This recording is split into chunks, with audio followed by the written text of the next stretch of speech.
Good morning. I'm doing a piece this morning entitled Two Gifts of Conscience for Those Who Strive. Two Gifts of Conscience for Those Who Strive. As you know, if you've ever listened to me, I'm often drawing from a friend and a teacher, and I've often said that the insights of this person eventually strike me, or it might strike you, as obvious, but upon hearing them, they're revelatory or they're inspirational. They're, as I've said, they're from an angle or from a slant that catches me off guard. And once again, that has happened to me today. And I just want to share just two very simple points. So the fellow's speaking to a group of people who are conscientious people. They're trying to do good in the world. They have big dreams and big aspirations, but he's not speaking to a corporation of profit seekers or let's meet our goals this quarter, or it's not that type of inspirational speech. He's speaking to people who basically define themselves in a life of striving to do significant good in the world. And so that's the context of a lot of just about everything that I read and often provide in these podcasts. So here's how he begins. What I read this morning, and he's speaking to this actually fairly small group of people. He's speaking to them and saying, "You have to define what you have. What is the best you got? You have to know what that is. Otherwise, you cannot be a warrior, even if you wish you were. Everybody wants to be a Superman, a superhero." So he's telling these people who have all kinds of big dreams and big purposes and all the great they're going to do in the world. And he's trying to be a friend and a guide or offer some insights into how that goes, and introduces this obvious but to me insightful point.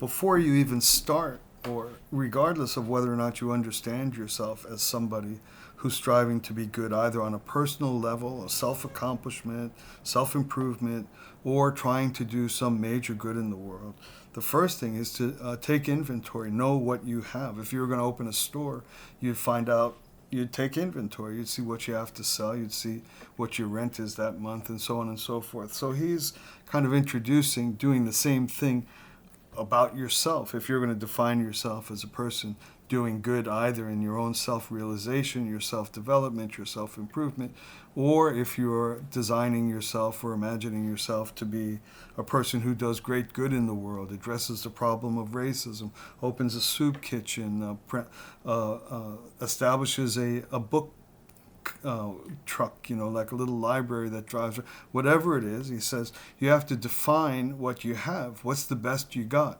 You have to know what that is. Otherwise, you can't be a warrior, even if you wish you were. So he's trying to drag people away from this kind of dreamy state of do-goodness and, say everybody wants to be a hero. Maybe not everybody is oriented toward doing good, but he's telling this particular group, everyone wants to be Superman. He says, and then back to reading, he goes, but you can't be one if you don't even know who you are and what your limitations are. It's a constant reiterative, almost obsession of this friend of mine and teacher of mine. Know what your limitations are. Know how much you can take, what you're capable of, and on and on. You have to know reality, your no-nonsense reality. So that's the type of self-knowledge that saints and sages and wise men and women of history, it's basically know thyself, but that usually is treated somewhat in a cliche fashion, or what does that actually mean? But I believe he makes it extremely helpful and clear. Know what your limitations are. Then you move off of the Disney poster, know thyself, or the biblical phrase that you hear and say is true and have no idea, never really gave it any thought. But here he's saying, know what your limitations are. how much can you take, what you're capable of, and on and on. You have to know reality, your no-nonsense reality. It's extremely important to tell people who are involved in any sort of pursuit of goodness, pursuit of any aspiration, pursuit of self-improvement or self-development. One has to have a very clear grasp of what one's limitations are. One doesn't have to stay bound in them. One can do the regimen, do the training, do the exercises, do the prayers, the scripture study, the push-ups, the pull-ups, the running with a boulder strapped to your chest or whatever it is. You can increase constantly, break your limitations. But to start at all, one has to have a good, strong account of self-knowledge. And I think it's a very important emphasis and always worth pondering as we kind of float off in our flights of being great do-gooders or whatever it is, a life coach or teach people how to get rich, whatever it is. But this starting inventory is a fantastic message in my reckoning. And then he flips suddenly, and this is one of the reasons why I like this fellow, and I read this fellow a lot.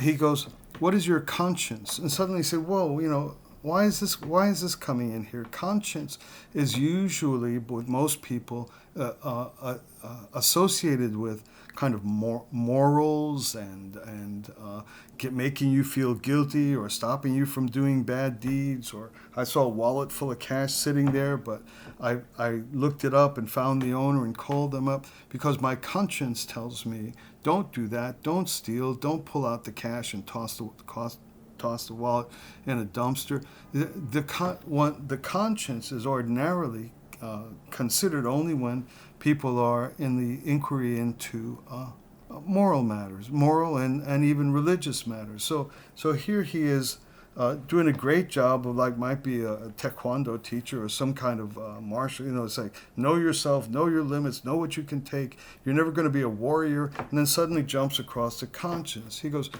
but why? And here's what drew me to this passage, why I want to talk about it for this podcast. What is your conscience? What does your conscience tell you? Does your conscience tell you to be arrogant? Does your conscience tell you to be rich and famous and live for yourself? We all know not, absolutely not, never, simply never. The worst person on earth, the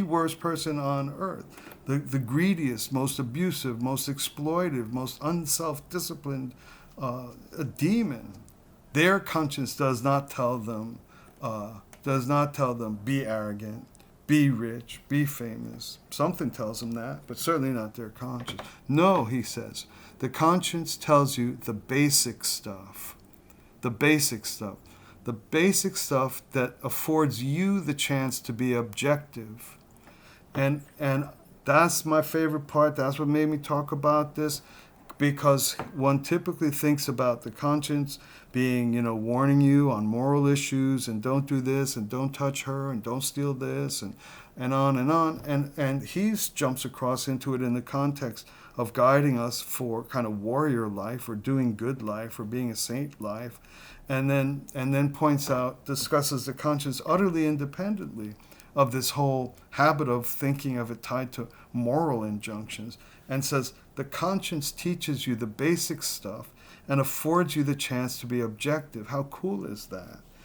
Because here's a little tangent on a side. We live in a world in which nothing's objective. Everybody's full of agendas. Every other word you hear is manipulated to kind of make you believe that, or make you hate them, or make you love them, or make you vote this way, or make you buy that.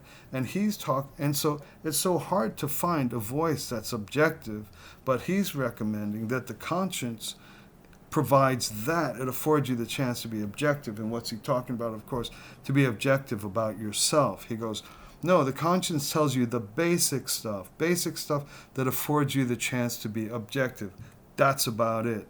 The conscience reminds you of what your least is, not your greatest. That's where you start. Because when does the conscience kick in? When you're just about to drop below your least. when you're just about to pull the cash out of the wallet and toss the wallet, or when you're just about to be off on a little flirtation outside of your own marital or conjugal commitments. It's your conscience reminds you what your least is, and that's where you start. And it's such a fine introduction to conscience, not as something that I wish it would go away so I could have a little fun, or why is this moralistic voice always telling me what to do, or why do I feel guilty after I transgress. Rather, it's giving me the gift of being objective, because he said earlier, that's what I need to be, is objective. I need to know what I'm made of. I need to know what my limits are and what my limitations. I need to know what I can take. I need to know how much I can stand. I need to start from a real place. And he said your conscience allows you to be objective and to have a real access to the type of inventory taking that's going to be necessary for anybody who has any interest in being any good, either in themselves or for their people with their relations, and in the good that they hope to do in the world. He goes, that's where you start. Your conscience does not remind you of your greatest. It reminds you of your least, and that's where you start. Okay, so here we have something that has traditionally been tied to religious burdens, and everybody's trying to kill their conscience. They try to kill it either through the use of drugs and alcohol. They try to use it through the addictions to power and to acquisition, or whatever the addictions are. It's basically an effort to try to quell or stop the conscience. But here, this friend of mine is saying that this is precisely what allows you to be able to take an objective and accurate reality, to get to who I am, who we are, you are, to get to our basics, what he calls the no-nonsense stuff. And then jumps into a second point, which I want to look at, because again, it's another fantastic element that I never thought of, and here it is. Anyway, he goes, finally, the conscience tells you what your inheritance is. Inheritance, what do you think is the greatest inheritance? Do you think inheritance is money or power? I don't think so. I see that stuff come and go. I really don't care. So the word inheritance, of course, is traditionally tied to what we inherit, like in the will, and, to Sammy, I give my estate, in Westchester or whatever. But he says, no, the inheritance your conscience reveals is eternity. It teaches and reminds us that things go on forever. So here he is trying to help us do the basic self-examination, which is going to make it possible for me to start in a legitimate and an effective way to do some good, either make myself good or do some other people some good. And I need to know my limitations. I need to know the basic stuff. I need to have a starting point. I need to have access to an honest assessment of where I am. My conscience is telling me what my least is, and that's where I start on that front. And then the other thing is, how do I not get disappointed in what I pursue? How do I not try and fail and try and fail and try and fail and finally say, I'll never do this? That the conscience, he says, reveals eternity. It's not like other secular or earthly inheritance. Give me a lot of money and a lot of wealth and inherit power and position. No, I'm happy to inherit me that. I'm happy. I love it. The more, the better. I have no problem with that. But the conscience, what it bequeaths, what it gives as your inheritance is the knowledge of eternity. Where else would that come from? Where else could that possibly come from in any human being? That things go on long enough for me to succeed. Who advised me of that? What experience do I have at all that advised me of eternity? No experiences like that. All of life is temporal. It's a series of things that end. The experience of life in the physical world is that things end, come to an end. It's temporal. It's clicking away. The clock is just ticking. But within my spirit or my spiritual being, or the self that drives towards the good I hope to be and good I hope to do, that is attached to confidence that things last long enough that I will win in the end, that we will win in the end, that we will become who we want to be, that we will master ourselves, that we will break through all of our limitations, and that we will succeed. That, he says, also comes from conscience. So there's two gifts. Conscience helps us see our least, helps us be objective, and gives us an account of the true nature of reality, not the experienced nature of reality. That reality is long enough for me to keep at it, to not get disappointed, not get knocked down, not quit. That's the second gift of conscience. So that's what I'm calling the two gifts of conscience for people who strive. And thanks a lot for listening. Be back with you sometime soon.